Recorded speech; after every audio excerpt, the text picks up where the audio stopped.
plant-based Grafton, a summer in the Bay of Islands when we had the polio epidemic when I was 10. The Auckland Museum Place is a prerequisite for art. And that's why New Zealand art is so strong now. New Zealand artists don't have to go and live overseas. They can work here. We finally achieved that.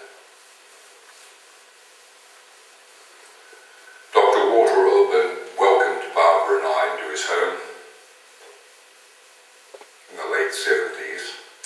We shared an interest in things Jewish. My wife is a Jewish scholar. She's living in Warsaw at the moment. She's the core exhibition leader of the new Museum of the History of Polish Jews. Walter Urban escaped Germany and went to initially Scotland. A good number of his family didn't escape. They were part of Shoah, the greatest tragedy of all the centuries. Some of Walter Urban's relatives committed suicide rather than be sent off to the death camps.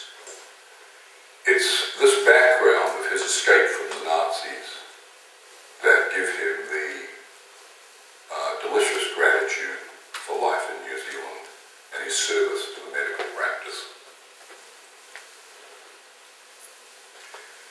When I went to his home for dinner, we were taken downstairs to view portfolios of prints, Rembrandt's, first time I'd ever handled them. Inside the front door was a Colin McCann waterfall. Beautiful, beautiful painting. And Walter took me to Colin's one Sunday afternoon for a visit with Colin and his wife. And Colin chatted to me for a few minutes and turned to Walter and said, "He's an American." And didn't have much more to do with me after that. And I think it was reasonable. He had a full and rich life, and to encompass somebody working in New York was probably a challenge. This is the Bay of Islands. I went to Deepwater Cove when I was 10 or 11, and it was a turning point in my life. It was a farmer fisherman who was my host. He gave me a .22 rifle, a dinghy, a dog, and a couple of rods and spears, and I was a wild man for a couple of months. I used to walk to the lighthouse at Cape Breton. It was 5 miles each way through the bush. And this is the holy of holiest places in my life. This is where I went in front of Polynesian, Maori figures in vitrines and heard them speak. Watched their lips move. They were alive to me. Buddhas were later to do that in my life. The discus thrower, my father brought a small copy of the discus thrower home to the house. He didn't know anything about art. I was mystified by why he brought the discus thrower home, a small copy. But I knew that it meant a lot to me. And Alan Loney in Melbourne is writing a book called The Circling about my life right now. And he features the discus thrower. So this is, I've had dreams of having a one-man exhibition in this museum. I had a one-man exhibition in Chris Saines Museum, to my great honour. And the Auckland War Memorial Museum is not particularly interested, I think. It's another story. Perhaps you can work on the dreams I usually have. There's mythological winged figures standing at either side of the door, huge winged figures that welcome me in. Around the top, the names of famous men. As a boy, I sat on the grass, you probably did too, and looked up and sure that my name would be up there one day. So just a brief look into Walter Urban's collection. He had something like 850 calots out of a lifetime work. Calot died in his 40s. He did 1,400 odd prints. I mean, as Ron said, this is second only to the Queen's collection. The Queen has most of the top-notch Rembrandt drawings, you know. I mean, the Queen has an extraordinary collection of art over the centuries. I slightly resent that.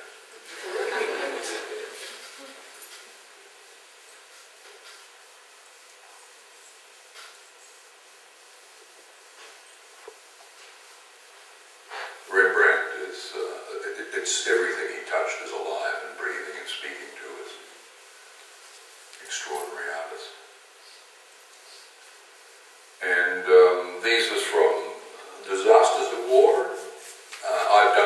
vision of the disasters of war, Iraq and Iran, and contemporary, 36 of them, drawings after etchings. These are remarkable things. They're very, very deeply moving. So I was in The Third Mind, American Artists Contemplate the East, which was an academic show at the Guggenheim last January. It was a important show, filled the whole museum, and the senior curator of Asian art, Alexander Monroe, has just selected 3 of my paintings for the Guggenheim's permanent collection, which is, you know, die happy man.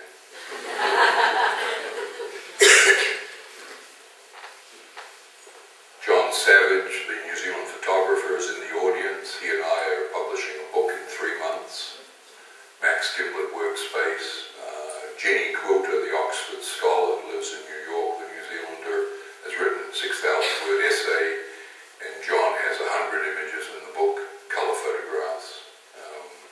The book's being printed by Chartres, Milan, publishers, and distributed in America by DAP. This was a 90-inch painting. It's now owned by the Guggenheim. It's called Lion. It's 1985. The quatrefoil came into my consciousness in 1983. And this is one of the first quatrefoils. I thought when I did them they were extremely awkward. And I imagined as Eucharist they couldn't be swallowed. And I brought them home to beloved Auckland, and you all collected them immediately.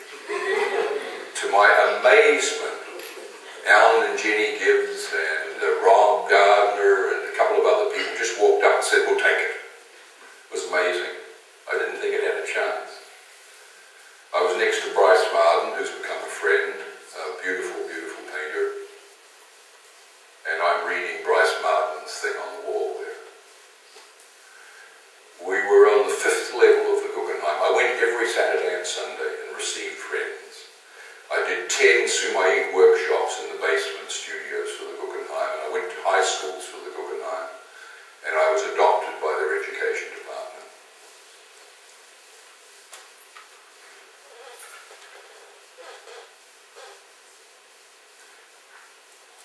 In a life as an artist, a few people matter.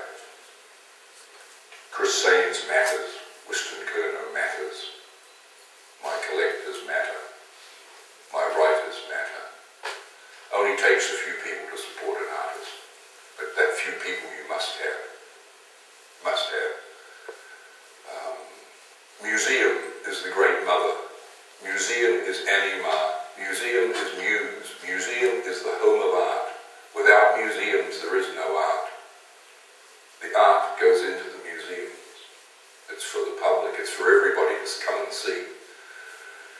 My wife went to the Royal Ontario Museum from the age of 10 to 20 every Sunday. She did one floor each Sunday.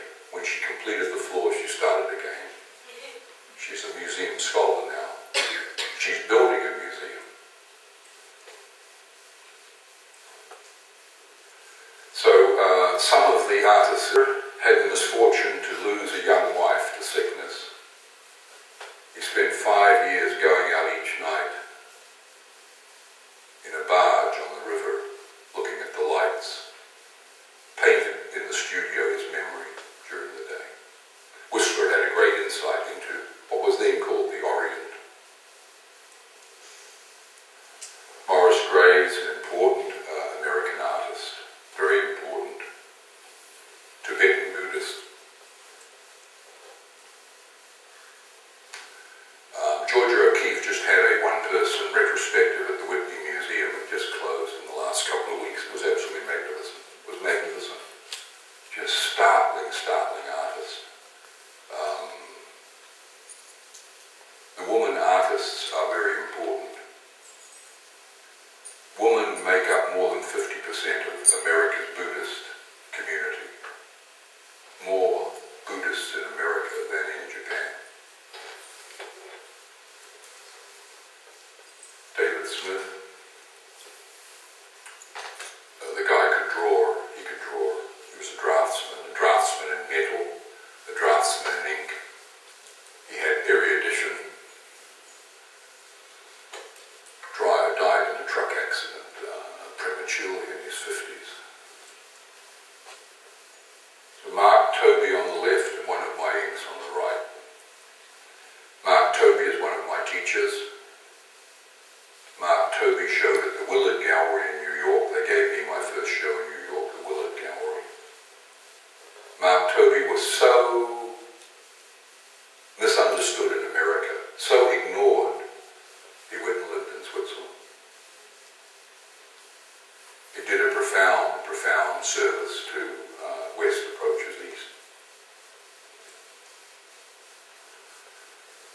the guru of the 50s, the guru of Jasper Johns and Rauschenberg is John Cage. John Cage is the guru. He did 24-hour a day sitting, sleeping, lying, talking, eating meditation. You're supposed to laugh when I say that. He didn't believe in sitting. He kept a big stockpile of soup going and gave everybody soup. He used to get his chickens from a guy, a friend of mine got his chickens from the same guy, and they were health farm chickens, you know. And John Cage was walking along the road one day, and he said to Winston Roth, he said, "You know, Winston, I just found out the guy's been getting the chickens from the supermarket all these years." And then he's with Dr. Suzuki. If you haven't read Dr. Suzuki, I urge you to read Dr. Suzuki. Dr. Suzuki is extraordinary. Read his essays. He's very spiritual. Very spiritual. So the finest ink drawing, Enso. Enso lives in the Dantian, lives here.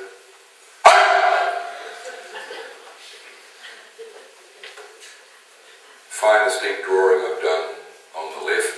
It's in the Guggenheim collection. And a recent etching I did on the island of Maui called the Guggenheim Enso. The Guggenheim showed them throughout the show. There were 4 of them. Now, Hasegawa, Sabaru, and Franz Klein. Franz Klein is 2 and 3 dimensions. You can see through the surface and go for a walk, but in a limited space. Hasegawa was a Japanese man who lived in New York, and his space is limitless, it's infinite. The space of a portrait. In the Guggenheim Museum, this drawing on paper had the most space in it of any object in the museum was in this drawing. I asked Alexandra if she collected Hasegawa, and no, not important enough. It's dangerous to change cultures. It's best to do it when you're young, to immigrate when you're young. It's dangerous to immigrate when you're old. It's hard to adopt another culture and retain your own culture. And it's an act of disloyalty to not retain your culture. I'm a New Zealander.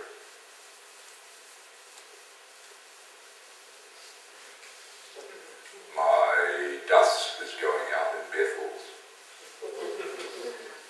That's where it's going. Couple of ink drawings. You know, you can work for 40 or 50 years and have a few rare moments. The one on the left is a rare moment. I've got 4,000 or 5,000 or 6,000 works on paper. I've been amazed that no one's wanted this, that no one's collected it. I've been amazed. But I mean, that applies to a few other hundred. But it was a rare, you know, we take credit cards. It was a rare moment. It was a rare moment. The other one is B. I did the alphabet. I did 1 through 100. I did the alphabet in English.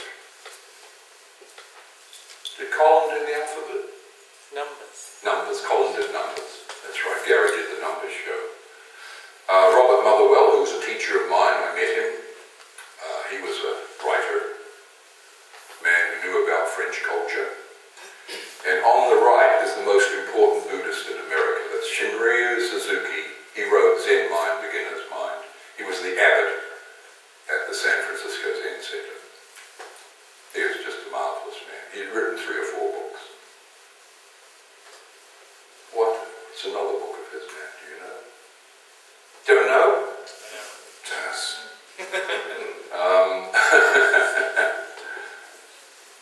Another Japanese artist in America. There weren't many Japanese artists in America that made it to the top. There weren't many. And America in the 50s pretended that Japan didn't exist.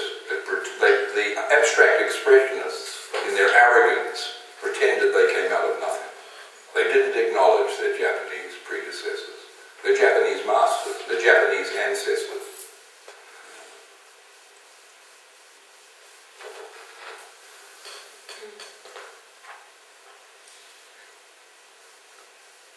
Jackson Pollock was truly precocious.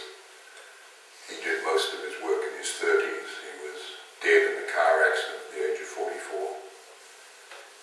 He did this autumn rhythm when he was sober. He had 2 years sober, 49 through 51. I'm haunted by this. It's made a reappearance. I mean, if that show could have stayed at the museum, and I could have gone every Saturday and Sunday for the rest of my life, I'd have been a happy man. Bryce Martin's recent paintings, which are beautiful, beautiful. He does Chinese calligraphy. Cold Mountain.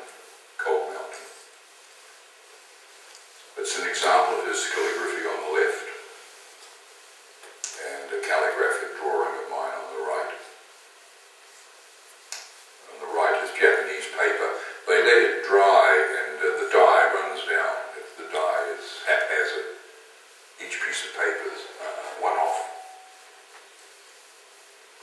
Now this is my major teacher, top left, Sengai Gibbon, 1750 to 1837. He's my number one teacher. He was a abbot until he was in his early 50s. He retired and did calligraphy until his early 80s when he passed out of his body. He used to say, they bring me bum white. They bring me bum white to draw on. He drew for everybody that showed up with a piece of paper. He died and his drawings were worthless. They were worthless for 100 years. And Mr. Idemitsu of the steel magnet fortune, Mr. Idemitsu was in an antique shop and saw one and said to the guy, "What's that?" And the guy said, "Oh, don't worry about that, that's nothing, that's worthless." Mr. Idemitsu said, "Oh, show it to me." He said, "I'll buy it." And the Idemitsu Museum is opposite the Royal Palace in Tokyo now. And these are priceless. So Sengai Gibbon is my teacher. He comes to the Bowery and sits on my radiator and gives me instruction. He mostly laughs. He claps his thigh and laughs at my efforts. Square, triangle, circle, the Chinese symbols of the universe.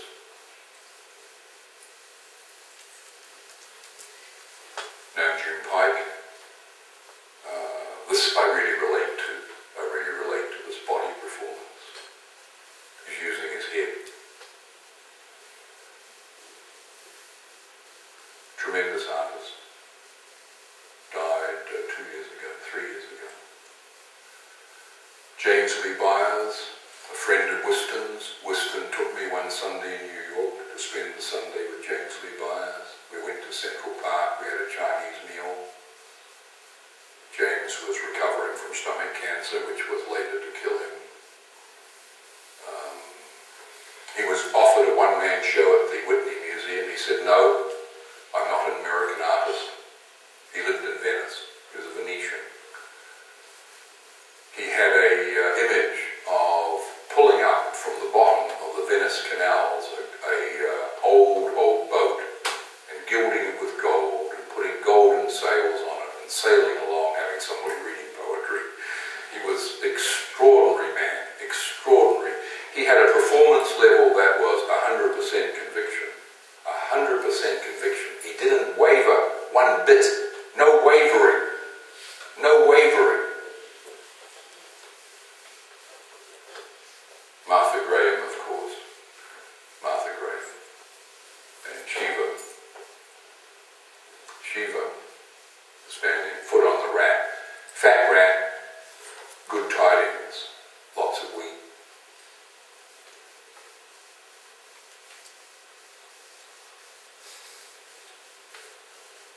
So, you know, the abstract expressionists, Jasper Johns and Rauschenberg, Solarwit, minimal art.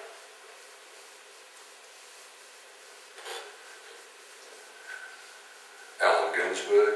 Did you know Allen Ginsberg, Winston? Yeah. Allen Ginsberg, I was around him a couple of times. Usually when I was around people of his stature, I didn't try to shake their hand. It was enough to be in the same room with them. You could feel their presence.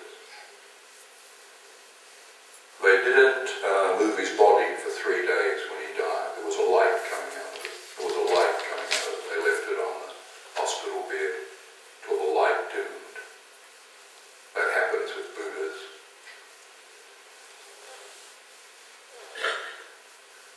So Frank Lloyd Wright, Buckminster Fuller and Noguchi, they were buddies.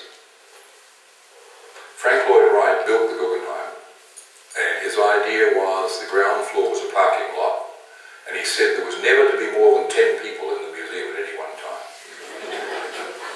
It was impossible, it was impossible. And Mr. Guggenheim died before the museum was completed. But to put this building on the corner of 90th and Park Avenue was like a tremendous act of courage by Mr. Guggenheim. Tremendous act of courage. Buckminster Fuller, I went to 3 of his lectures, a great honour to go to his lectures. At one of his lectures, he, at the end, invited people up from the audience to sit next to him and ask him a question. So a young man sat next to him and said, "Bucky, what do you think about outer space?" Buckminster Fuller looked at him in horror and said, "This is outer space."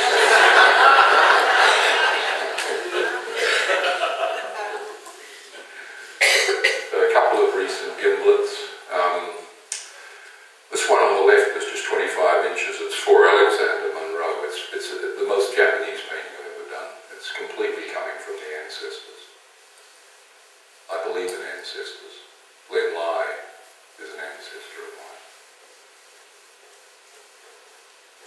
2 recent squares. The one on the left is in a New Zealand collection. It's important to thank New Zealand for the amount of support it's given me in my career. It's been a holy thing. New Zealanders have stepped up to the plate, much more so than Americans. I'm only just becoming known in America. New Zealand has gone to bat for me. And Charles Branch, this is a stanza from 5 stanzas in the Islands. This is my Bible. Always in these islands, meeting and parting shake us, making tremulous the salt-brimmed air. Divided, many-tongued, the sea is waiting, bird and fish visit us and come no more. Remindingly, beside the quays, the white ships lie smoking, and from their haunted bay, the godwards vanish towards another summer. Everywhere in light and calm, the murmuring shadow of departure. Distance looks our way, and no one knows where he will lie down at night. And I was driven from New Zealand to England in my early years, looking for my wife, looking for my art, and I found it. There's one other piece of paper here I'm looking for, which I may not have brought. Oh yes, I found it. So we're nearly done, we're nearly done. The painting on the left is hanging in the Galaxford Gallery on Lawn Street, if you'd like to see it. This is, I have a new gilder, Bill Gauthier, master gilder. And, is it gelatin? Yes. Gilded on gelatin. Wood panel, epoxy, gelatin, golden sword. So I'm going to close now with this one quote from Dr. Carl Jung. 4 days before he died, Carl Jung was interviewed, and he said this to the interviewer. He spoke of his understanding of God. To this day, God is the name by which I designate all things which cross my willful path, violently and recklessly, all things which upset my subjective views, plans and intentions, and change the course of my life for better or worse. What some people call instinct or intuition is nothing other than God. God is the voice inside us which tells us what to do and what not to do. In other words, our conscience. All that I have learned has led me step by step to an unshakable conviction in the existence of God. I believe in what I know, and that eliminates believing.